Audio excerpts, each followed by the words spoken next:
नमस्कार। आज की इस विशेष चर्चा में आपका स्वागत है। आज का विषय बहुत ही रोचक है। आज हम समझने का प्रयास करेंगे कि जो गुप्त नवरात्रि अभी चल रही हैं, इनमें मातंगी महाविद्या या इन्हें मातंगी नवरात्रि क्यों कहते हैं और किस प्रकार से ये आज का दिवस जो पंचमी तिथि है इतनी महत्वपूर्ण हो जाती है, एक टर्निंग पॉइंट आ जाती है इस गुप्त नवरात्रि के अंदर कि इसकी अलग से भी महत्ता मानी गई है। और फिर उसके बाद ऐसा क्या घटित होता है आज जिसके कारण से इसे वसंत पंचमी भी कहते हैं। तो ऐसे क्या रहस्य हैं जिसके माध्यम से इनको समझने के पर हम स्पष्ट हो सकते हैं अपने अंदर कि आज के दिन का हम किस प्रकार से श्रेष्ठ रूप से उपयोग कर सके।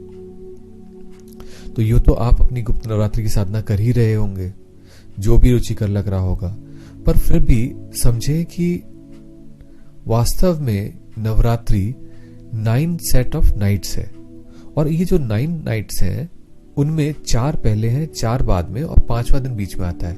तो आप समझ सकते हैं कि पंचमी की महत्ता किस प्रकार से बनती है। वो जो पहली 4 रात्रियां हैं उनका कल्मिनेशन, उनकी पूर्णता पंचमी में है और पंचमी वो जो अगली 4 रात्रि हैं उनका प्रारंभिक बिंदु है। तो इतना दिव्य प्रवाह है इसके अंदर, चेतना का, आनंद का, रस का, अस्तित्व का, कि आप हैरान रह जाएंगे।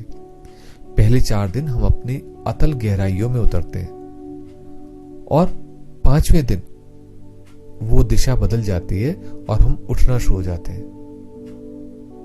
और हम उठते हैं अपने सोर्स के अंदर मिलने के बाद पुनः उस अवस्था तक जहां पर हम ब्रह्मांडीय सोर्स तक पहुंच सके। तो अब इसको थोड़ा सा सिंप्लीफाई करेंगे तो समझिए कि आप अपनी गहराइयों में, अतल गहराइयों में उतर जाते हैं पहले 4 दिन के अंदर।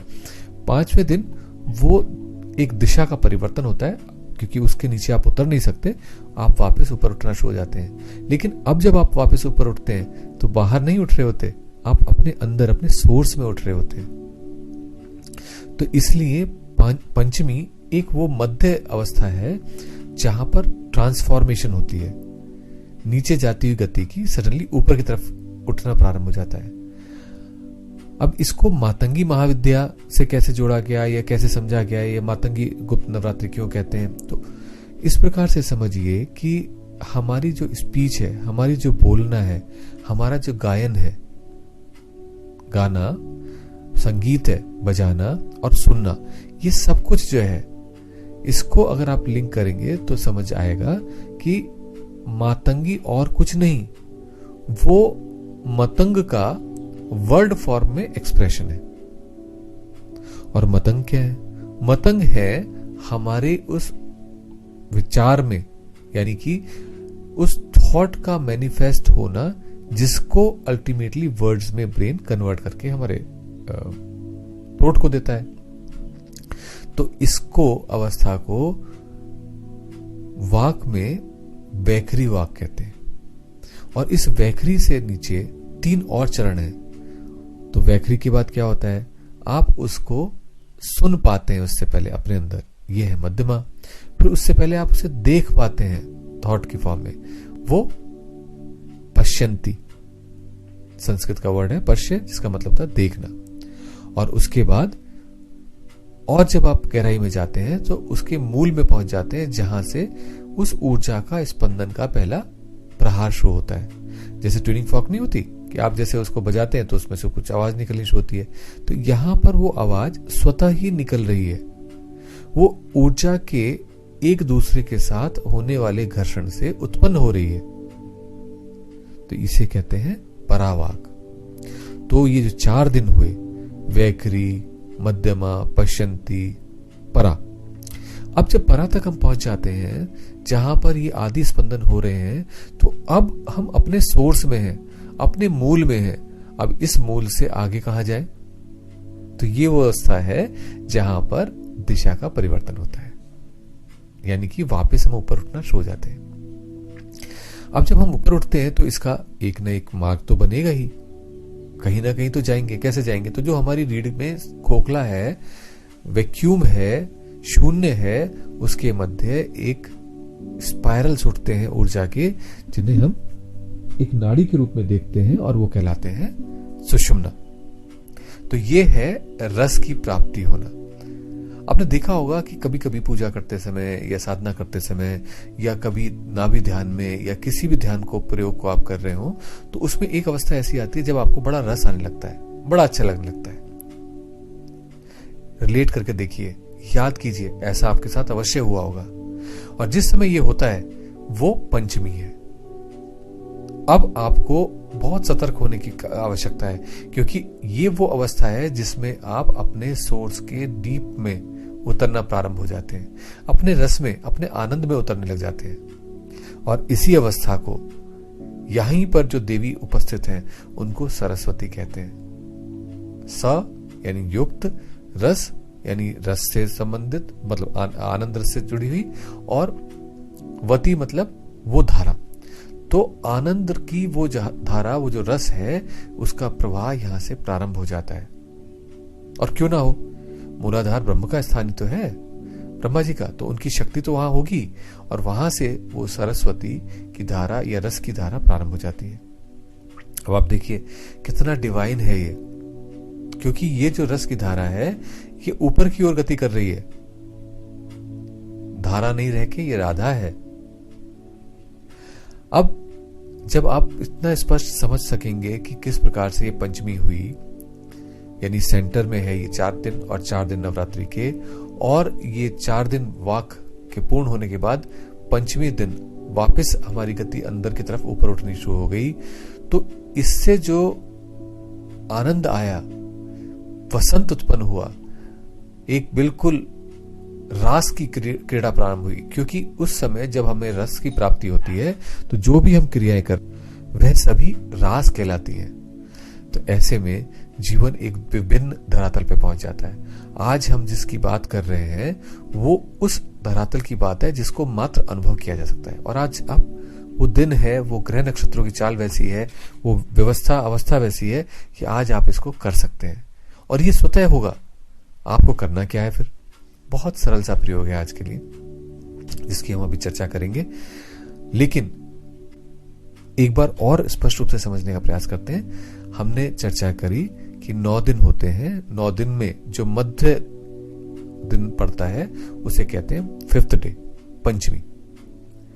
तो यानी कि जो 4 दिन में हम अपने गहराई में उतरते हैं, 5वें दिन दिशा परिवर्तित होकर हम अपने गहराई के और गहराई में ऊपर की ओर उठने लग जाते हैं। फिर हमने चर्चा करी मातंगी के विषय में कि वो क्या है, कौन है, महाविद्या है।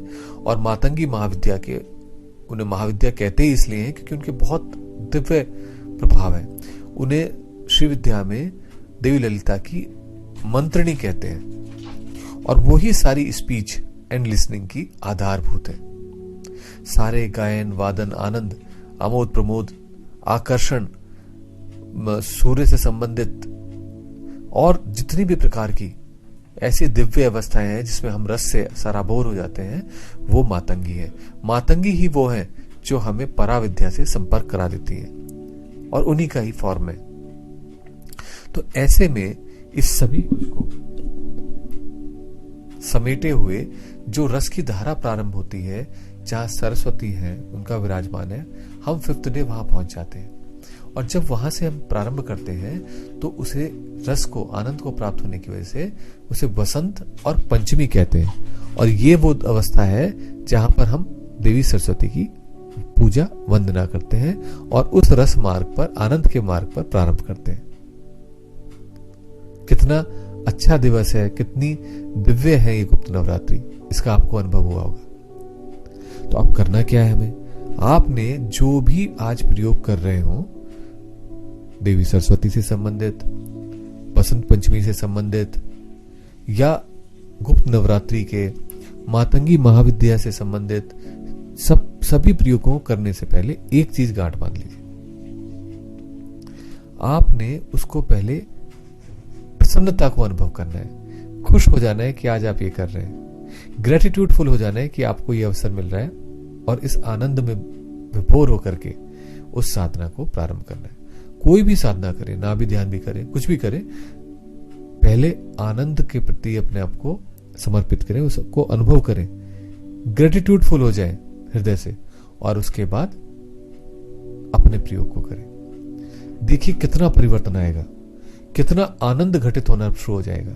ये जीवन की एक नई यात्रा है, इसका अनुभव कीजिए, क्योंकि इसके अनुभव के बाद ही कोई गुणात्मक परिवर्तन आना प्रारंभ होगा। आशा है आपको स्पष्ट हुआ होगा कि आज का दिन कितना महत्वपूर्ण है, कितना डिवाइन है। ये इतने कम समय में इसकी चर्चा नहीं हो सकती थी और इसलिए ये आवश्यक है कि इसके प्रमुख बिंदुओं को समझ करके आप इस साधना को की महत्ता को समझें।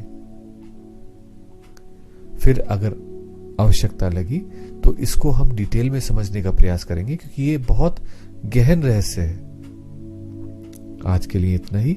इस प्रयोग को कीजिए, प्रसन्न होना अनुभव कीजिए, आनंद से अपने शरीर को पुलकित होता हुआ अनुभव कीजिए, ग्रेटिट्यूडफुल हो जाइए और इस प्रयोग को जो भी आप कर रहे हैं उसे करिए। देखिए कितना गुणात्मक परिवर्तन आपको आज ही उस प्रयोग में मिलता है। आज के लिए इतना ही। आशा करता हूं कि आप अपनी साधना में सफल हो। नमस्कार।